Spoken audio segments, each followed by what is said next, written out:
Bonsoir à tous et à toutes et bienvenue sur RTI 1. Vous regardez, ça fait l'actualité. Nous sommes le jeudi 19 février 2026. Depuis hier, donc, la Côte d'Ivoire bat au rythme d'un cœur biculturel. Le mercredi décembre a ouvert le carême chrétien, tandis que 24 heures plus tôt, le croissant lunaire annonçait le début du Ramadan. Une coïncidence rare, saluée par un geste fort de l'État de Côte d'Ivoire, avec plusieurs tonnes de riz et de sucre distribués par le chef de l'État aux guides religieux. Un sujet que nous abordons dans votre émission, ça fait l'actualité.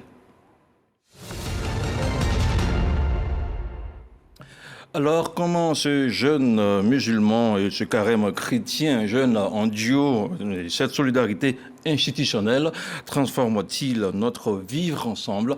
Avant d'aller plus loin dans cette émission, je vous propose de regarder ce reportage réalisé par Davis Oyo qui nous plonge au cœur de l'impact social et culturel du jeûne et du carême, ainsi que leurs bienfaits pour notre santé. Depuis le mercredi 18 février dernier, les communautés chrétiennes et musulmanes sont en période de pénitence, partage, piété et privation de nourriture. Les chrétiens sont en plein dans le carême et les musulmans en jeûne. Une période perçue comme une convergence de valeurs spirituelles pour chrétiens et musulmans. Nous pensons que le carême musulman et le carême chrétien qui se déroulent en même temps est une bonne chose.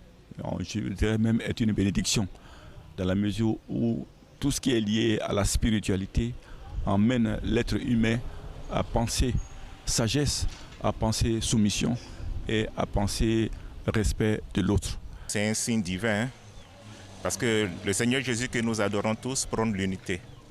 Et il se trouve que deux grandes religions, comme l'Église catholique et les musulmans, font le carême le même jour. C'est un signe fort d'unité, c'est un signe fort de changement. Pour dire que main dans la main, on peut marcher ensemble même si on ne partage pas les mêmes confessions religieuses. La période est également considérée par les fidèles des deux communautés comme une source de bénédiction pour la Côte d'Ivoire. C'est une grâce, c'est une bénédiction pour la Côte d'Ivoire, surtout pour les Ivoiriens. C'est rare que ce moment-là se croise. C'est rare, donc quand ça arrive, il faut en profiter. Si j'ai bonne mémoire, nous sommes à la deuxième ou troisième année où ces deux périodes vraiment de jeûne coïncident. Et c'est une grâce de Dieu. Et je pense que les deux communautés ne feront que prier pour la Côte d'Ivoire. Carême ou Ramadan, la rupture est un moment tout aussi spécial. Beignets, bouillis, jus, sucreries, thé, fruits et autres aliments résistants comme riz, attiéké, viande, grillade, rythme la rupture. Et une indiscipline alimentaire peut s'installer, ouvrant la porte à des malaises. Comment s'alimenter en cette période? Ce qu'il faudrait faire, c'est que déjà, il faudrait commencer avec des aliments qui sont des aliments liquides. Et le meilleur aliment liquide, c'est quoi? C'est l'eau. Rien ne doit remplacer l'eau. On démarre avec de l'eau, mais de l'eau à température ambiante. L'eau trop glacée, ça peut créer ce qu'on appelle un déséquilibre thermique.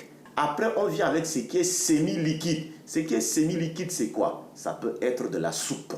Vous pouvez intégrer des fruits et vous laissez un petit temps. Vous pouvez peut-être vous lever, marcher, vous détendre et tout le reste pour activer encore la bonne digestion avant de revenir intégrer les aliments maintenant solides.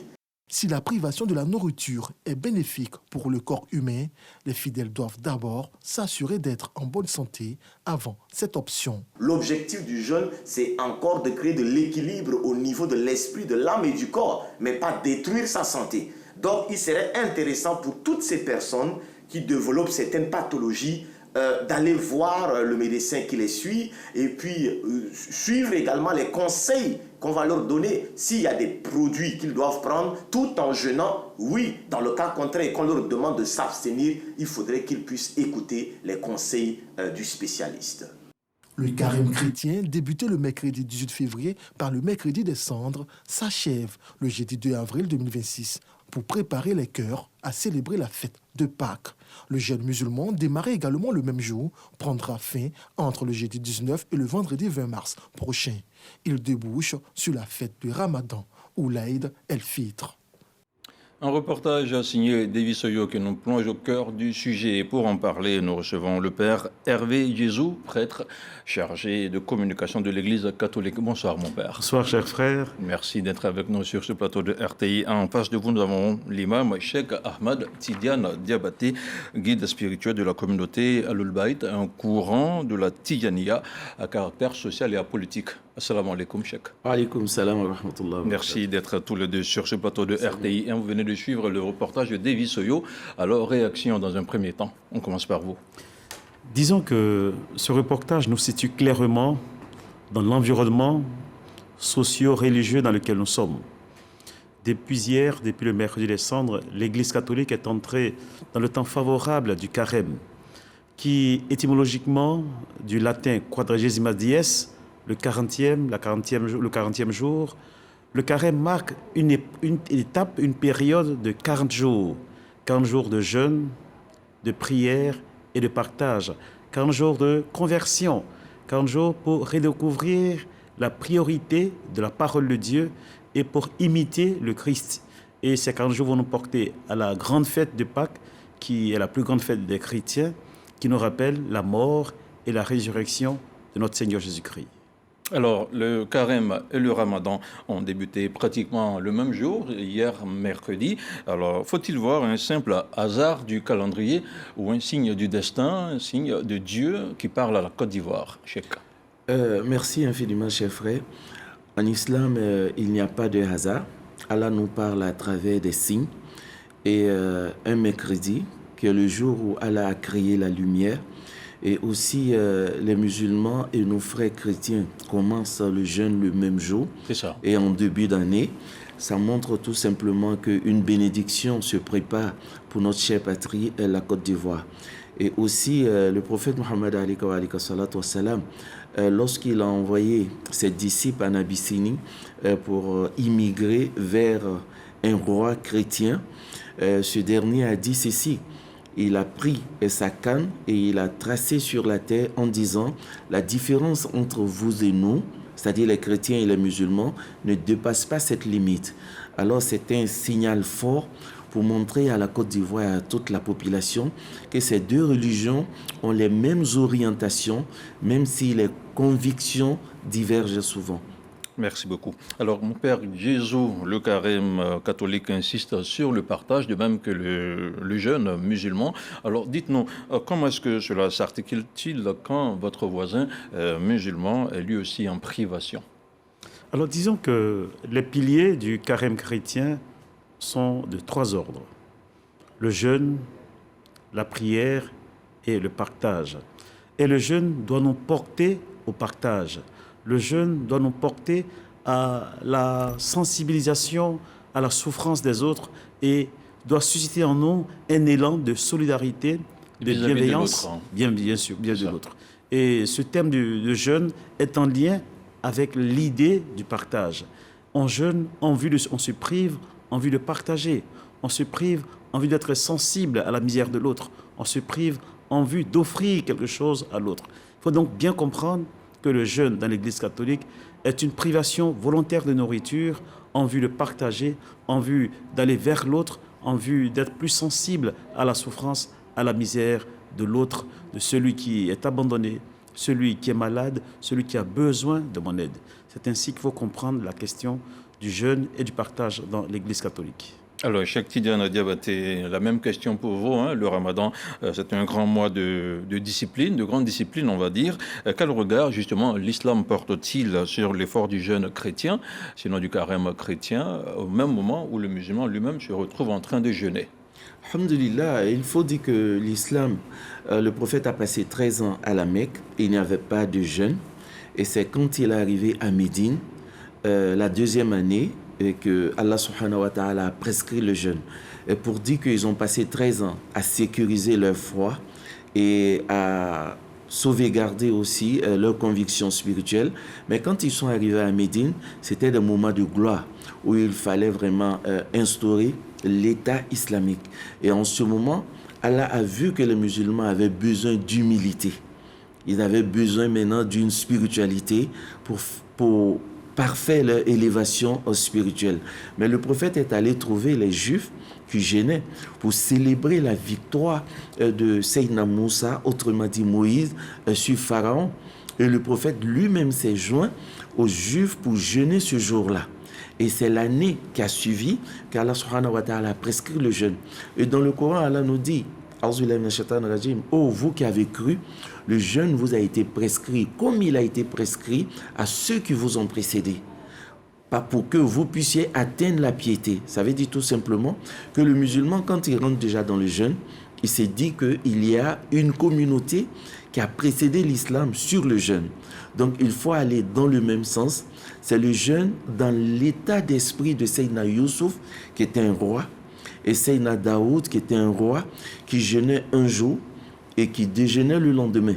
Et quand on lui a demandé, il a dit tout simplement, je jeûne pour entrer dans le même état d'esprit des personnes diminuées, pour voir ce que ça fait d'être, de manquer de nourriture et de boissons, et aussi avoir la volonté de partager avec ceux qui n'en ont pas. Parce que quand on passe toute une année à manger et à boire, finalement on ne sait pas ce que ça veut dire avoir faim. Donc on jeûne pour entrer dans l'état d'esprit de plus bas que nous, mais aussi pour avoir notre élévation spirituelle. Alors à vous écouter, on se rend compte que nous avons affaire à deux religions qui sont sensiblement similaires, dont la différence n'est pas aussi grande que ça. Alors mon père Jésus, en tant que chargé de communication de l'Église catholique, dites-nous comment l'Église compte-t-elle utiliser justement cette période de jeûne et de carême pour renforcer le dialogue interreligieux sur le terrain, au-delà des discours? Ben voilà, je pense qu'un chrétien qui jeûne peut mieux comprendre la démarche spirituelle de son voisin musulman et vice-versa. Et aujourd'hui, comme a dit le cheikh, célébrer le carême chrétien et entamer le jeûne musulman est un signal fort, c'est un signe de Dieu. Il faut que nous, chrétiens, nous arrivions à tirer des bénéfices pour notre vie spirituelle et pour notre engagement au sein de notre société. La première des choses, la première leçon que nous tirons, c'est la fraternité universelle. Pour dire, au-delà des religions, Dieu nous appelle à être artisans de paix. Rappelons-le, l'islam, je pense, signifie religion de paix. Également, Jésus, dans l'Évangile, en Saint Matthieu, au chapitre 5, verset 9, dira « Heureux les artisans de paix, ils seront appelés fils de Dieu. » Et ce temps de carême que Dieu nous donne est l'occasion favorable pour cultiver la paix, pour vivre la paix, pour pratiquer la paix, pour nous rapprocher de notre Dieu, qui d'ailleurs est un Dieu de paix. La première leçon. La deuxième leçon, c'est la proximité que nous vivons. Aujourd'hui, nos frères musulmans sont dans le jeûne, nous également, nous observons le jeûne, et c'est comme une sorte de monastère à ciel ouvert. Ensemble, nous élevons nos voix vers le Seigneur pour qu'il nous exauce, qu'il nous donne la paix, sa miséricorde et sa bienveillance. Et ce monastère, c'est tant les chrétiens que nos frères musulmans. C'est ensemble que nous implorons et que nous supplions le Seigneur. Et le dernier point, c'est le sens du partage. Je pense qu'aujourd'hui, nous sommes appelés à être sensibles à la misère. À partager, hein. À partager, bien sûr. Oui. Et on jeûne en vue de partager, mais également on jeûne pour élever notre âme dans les réalités spirituelles. Pour dire que le matériel, certes, est important, mais le plus important, c'est la réalité céleste. C'est à l'exemple de Jésus qui a jeûné pendant 40 jours et 40 nuits dans le désert, où il a été confronté au diable. Jésus qui a su résister à la tentation du diable. Nous aussi, chrétiens, nous sommes engagés dans une sorte de combat spirituel pour lutter contre le diable afin d'être vainqueurs au jour de Pâques. Alors, on parle de solidarité, on parle de partage d'un côté comme de l'autre. Cheikh Tidiane Diabaté, verra-t-on cette année davantage de ruptures collectives, les iftars qui sont organisés partout dans les mosquées, où des chrétiens pourront être invités à partager la rupture du jeûne avec les fidèles musulmans? Exactement. Je vais même dire que nos guides nous ont donné cette leçon de sagesse, parce que vous avez vu lorsque on s'approchait vers les élections en Côte d'Ivoire, les musulmans allaient être le Cheikh Laïma, Cheikh Ousmane Diakité, et nos guides religieux chrétiens se sont mis ensemble dans un même endroit, prier pour la paix en Côte d'Ivoire. Et après, ils se sont retrouvés encore pour dire merci à Allah subhanahu wa ta'ala. Et même pendant aussi la Cannes, ils se sont retrouvés encore, prier ensemble. Donc c'est signal que nos dirigeants religieux donnaient déjà. Allah lui-même vient donner ce signal fort pour dire qu'il est dans la même idée, voilà, de vivre ensemble, de cohésion, et il permet aux musulmans et aux chrétiens de commencer le jeûne le même jour. Et Al-Iftar aussi, c'est pour dire que même en islam, lorsqu'on n'arrive pas à jeûner, lorsque nous sommes dispensés de jeûne, on donne la nourriture pour avoir la récompense de jeûne, pour dire que le partage est très très important dans le jeûne musulman. Et c'est pourquoi Al-Iftar, le prophète nous dit alayhi salatu wassalam, que celui qui permet à un fidèle de rompre son jeûne aura la récompense de son jeûne, sans qu'Allah ne diminue en lui son jeûne en rien. Ça veut dire que lorsque on jeûne, on pense aussi à partager avec ceux qui ont jeûné, et on pense aussi à partager à ceux qui n'ont pas de quoi subsister. Donc ça fait 2 iftars.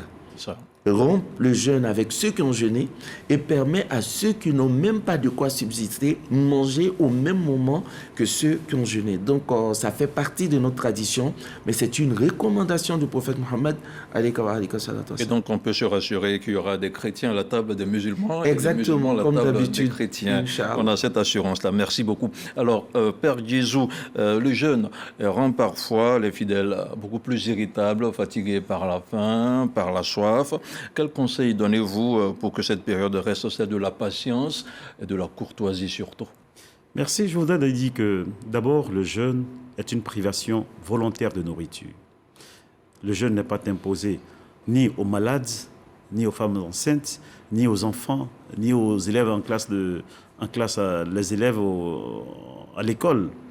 Disons que, ceci dit, il est important que sont obligés de vivre le jeûne, de pratiquer le jeûne, ceux qui sont bien portants, qui ne souffrent d'aucune maladie métabolique ou etc. Alors, ceci dit, le jeûne doit être pratiqué de manière volontaire, personnelle et de manière convaincue. Et cela, c'est à l'exemple de Jésus lui-même, qui dit que pendant ce temps de carême, nous aurons plusieurs tentations, mais pour des gens, des difficultés particulières, c'est seul le jeûne et la prière qui nous permettent de subsister et de résister aux tentations du diable. Et je demanderai à nos fidèles, on leur dit à l'église, dans nos prédications, si on ne peut pas jeûner de nourriture, il faut jeûner de paroles méchantes. C'est ça. Il faut jeûner de paroles... Il faut s'abstenir de dire des choses qui ne sont pas bien. Et justement, le pape, dans son dernier message de Carême 2026, insiste sur la nécessité de vivre ce temps de carême dans un esprit de communion, de partage, de cohésion, dans l'amour et dans la paix, en évitant des paroles blessantes, en évitant des paroles méchantes, en évitant la médisance, en évitant l'hypocrisie, et plutôt favoriser une atmosphère cordiale, chaleureuse, fraternelle, qui, je pense, nous aide à vivre notre foi chrétienne et qui nous aide à être témoins de Jésus là où nous sommes. Alors, il ne reste plus qu'à partager les mêmes prières dans les temples, les églises entre chrétiens et musulmans. Alors, Cheikh Tidiane Diabaté, le chef de l'État vient de mettre à disposition plus de 850 tonnes de riz et de sucre, au-delà du soulagement logistique pour les mosquées. Quel message spirituel voyez-vous à travers ce soutien de la puissance publique, à la fois des citoyens? Il va faire de même pour les fidèles chrétiens, je rappelle. Alhamdulillah Rabbil Alamin, certainement on a reçu les émissaires du chef de l'État le mardi à la réunion de COSIM, la réunion des imams. C'est ça. Et il faut dire que les dirigeants sont d'abord des croyants. Et donc en voyant ces gestes forts, ça explique aussi de leur foi, de leur conviction spirituelle. Et nous ne pouvons que demander à Allah subhanahu wa ta'ala de permettre à notre chef de l'État de continuer dans ce sens-là et que Allah y met la baraka dans tout ce qu'il fait. Et aussi, il faut comprendre que dans le jeûne, l'islam interpelle les gens de la deuxième dimension. Parce que l'islam a 3 dimensions. Il y a la dimension de la soumission, qui est à l'islam, et il y a aussi la dimension de la foi et la dimension de la sainteté. Et donc, lorsque Allah interpelle les jeûneurs, Allah parle des gens de la deuxième dimension, ceux qui ont porté la foi, pour dire, c'est une formation pour vous, et après cette formation, vous allez sortir avec un résultat qui est le résultat de la piété.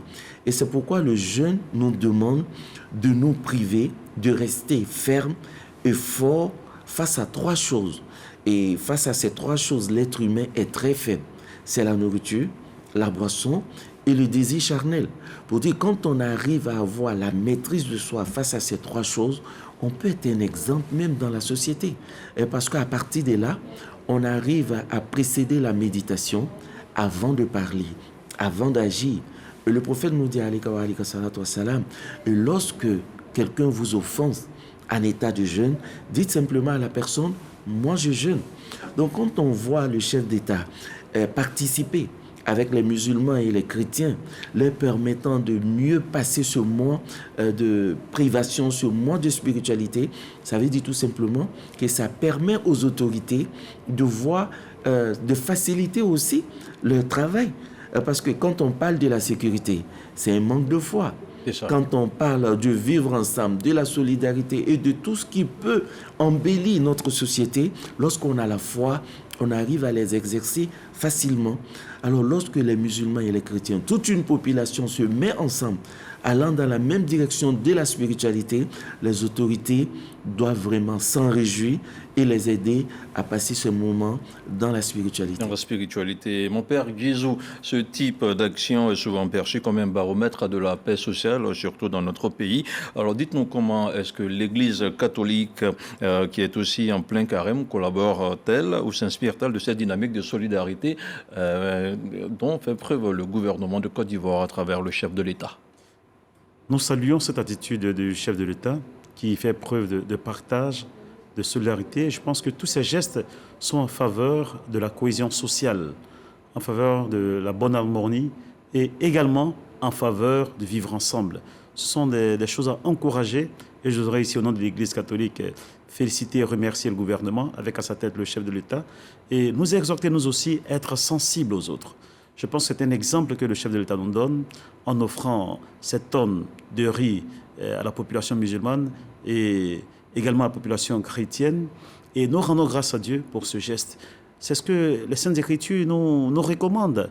La générosité, l'attention, la bienveillance, le partage sont des dispositions spirituelles et nous remercions le chef de l'État, nous remercions nos autorités pour qui nous prions, pour que le Seigneur accorde toujours la paix à notre pays, la Côte d'Ivoire. Alors, vous gardez la parole avec ces quantités importantes de riz et de sucre et même une enveloppe qui accompagne ces dons. Comment est-ce que vos différentes structures peuvent s'organiser pour que ce riz et ce sucre arrivent dans l'assiette des nécessiteux partout en Côte d'Ivoire? Alors, au niveau de l'Église catholique, il y a une structure qui se charge des questions caritatives que nous connaissons, la Caritas. Le secrétariat exécutif national en charge des personnes en difficulté, en charge des personnes qui sont dans le besoin. Et c'est une structure nationale qui recueille tous ces dons et qui les répartit à tous les diocèses de Côte d'Ivoire. Notre pays est réparti en 15 diocèses, c'est-à-dire en 15 régions, administrativement parlant. Et les régions, par exemple, le diocèse de Korogo, le diocèse de Boaké, le diocèse de Daloa, le diocèse de Yamoussoukro. Et c'est cette structure nationale qui recueille tous ces dons et qui les répartit selon les besoins de chaque diocèse. Donc certainement que ces dons seront acheminés à la conférence épiscopale qui se chargera de faire la répartition dans chacun des 15 diocèses de notre pays, la Côte d'Ivoire. Alors la même question pour vous, Cheikh Tidiane Diabaté. Exactement, je me permettrai de trahir cette confidence. Le mardi dernier, avec le Cheikh Oulaïma, Cheikh Ousmane Diakité, qui a recommandé fortement à ceux qui s'occupent vraiment de la répartition, qui ne voulaient pas voir un grain de riz après le mois de Ramadan dans les locaux du COSIM. Ça veut dire que ça doit être partagé là où il faut. Et le Cheikh Haïma va plus loin. Il dit souvent, on partage jusqu'au-delà même de nos frontières. Ça veut dire que nous, en tant que les imams, les responsables du COSIM, Conseil supérieur des imams, et des mosquées des affaires islamiques, nous nous chargeons de prendre avec les bienfaiteurs et donner à ceux qui en ont besoin, Inch'Allah. Alors, merci beaucoup pour cette précision, Cheikh.